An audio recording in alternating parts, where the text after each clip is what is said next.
Welcome back to Sonic Generations. Now we're going to Seaside Hill, which is in the Dreamcast era. Sonic Heroes was not on the Dreamcast, but it's here anyway. And I've got to make the obvious joke that everyone else has already made, but Rouge was there on the street corner. Her common domain. Yeah, she was there, and the way she called Sonic Big Blue, is something going on here that we need to know about? I don't want to know. I'm going to take the more innocent route and say that maybe they were referencing F-Zero, given that Sega did publish F-Zero GX. That's exactly what they're going for, I'm sure. But then your sick mind comes into this and changes details. Or maybe Sonic got a big wang. I had to. But yeah, Seaside Hill Classic. It's an okay classic stage, I think. There's a few interesting sections that will go on in it later on, like alternate pathways and that. And I would say it's probably, out of all the ones I can think of, except maybe Planet Wisp, probably got the most alternate routes. Like, I haven't actually looked into this, it's just out of all the different routes I can remember, it's probably the one that it sticks out the most to me. Now, this particular level is quite infamous for being particularly glitchy, at least compared to most of the other levels in the game. And the one reason why that is where you can bypass one of the level loading spots.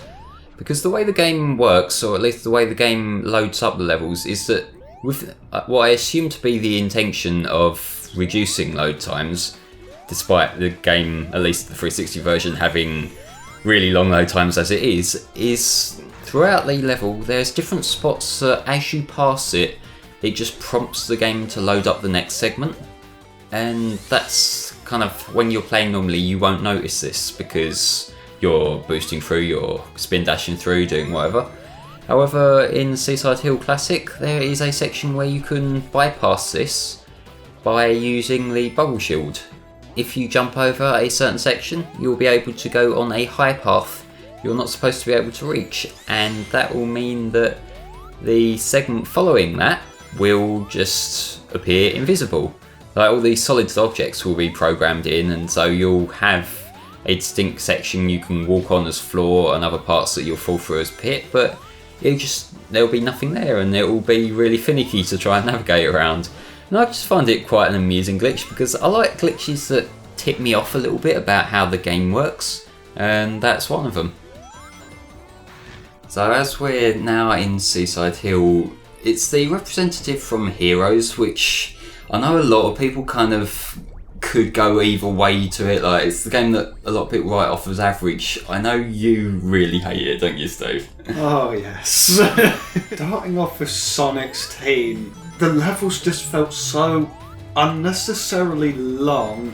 The controls were slippery, even though all they needed to do was just repeat what they'd done with Adventure and just make it really long, padded out, and just irritate. And let's make you do that another 3 times with the other teams, because that's fun. It's like, it was weird playing. I found it more irritating playing through Sonic's levels first, than doing the Dark team. Because it's like being adjusted to the levels, of course. But I only ever repeated Amy's teams once because they're the easiest to get through to get the Chaos Emeralds. Yeah, I just downloaded a save file, but you know. Team Chaotix was just even more padding because you've got to find stuff. Team Chaotix were very hit and miss. It's like you've got either really short missions, like say the Chow one in the jungle, or you get ones like the put the torches out. That doesn't take forever at all. One of the games that you gave to him to try and torture him. Yeah. Because like, I will admit, I agree with everything Steven's saying. I just enjoy his reactions. That was the one game where after playing the first 2 levels, I just put it down and needed some time to myself. Didn't you keep trying to give it back to him? No, I didn't. Oh, no. I persevered. I wasn't going to let it defeat me.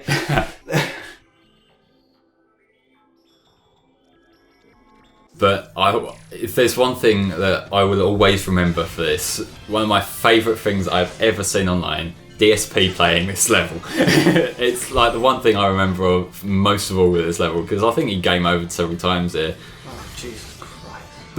But seriously, if you haven't seen it, folks, do a YouTube search for Bug Boost Mechanics. I think that's what it's called. It's an experience, and I love it. This game's so easy, though. Yeah. But no, I think what was going on was he was trying to home an attack using the boost or some shit like that, and it just doesn't work.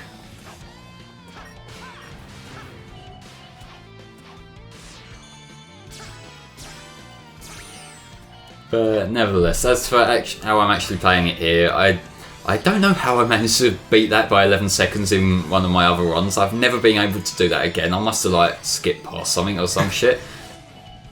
But I do end up, I think, getting a best score here.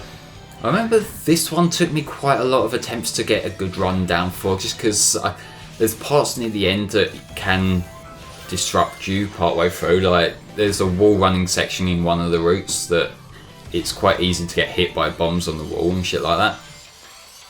And this section here, there's two different routes that you can feature on. Either the go-kart section up the top, which we're not showing off, or the one I am showing off, which is the platforming section.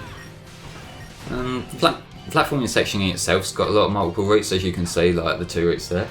There's no way to like run on the water in that part, is there? You can run on the water to save yourself. You have to be pretty quick. You have to be boosting. These sections here, the water's designed that you can run on it. If you try to do that, like to skip too much of the level, there's this like robotic whale thing or shark thing that will come and attack you. Oh, and if that hits you, you're pretty much guaranteed dead, because it takes you when you're right out far away on the water.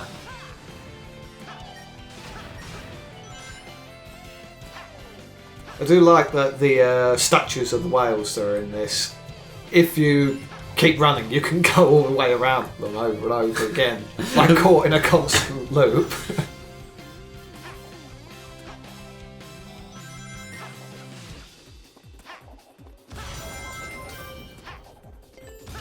Jesus Christ, how bad was my last run if I'm like 20 seconds ahead of it? I don't know if do you guys ever pay attention to them things when you're playing, like just to see if you've improved or not? Yeah. A little bit at times. It's like, even if I'm just playing through the level for fun and it's like, you're slower this time, I'm thinking, what? How? I'll tell you what, them kind of things drew me so insane while I was trying to get good runs down of certain levels, because when I'm recording these, I want to try and get them smooth, and sometimes that means maybe like taking a slightly slower route if it means I'm like less likely to get hit by shit.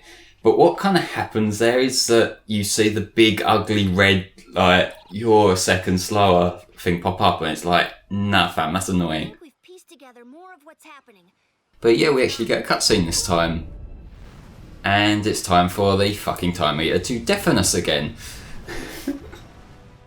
Ask up to this point, when you first played this, what did you have any kind of thoughts about how the time meter acted as a enemy character, or was he just sort of, he's there? He is just there, isn't he? He's not really a character, he's just there to move the plot along, isn't he, really? But to be honest, that's all he really needs to be in this game, really. Yes, I don't know about you. He's just a noisy arsehole who eats everything, that's it. Yeah, I kind of wish we had a little bit more, but it works. Ladies and gentlemen, that was Seaside Hill. We'll see you next time for the Dreamcast era challenges and bosses. See you then.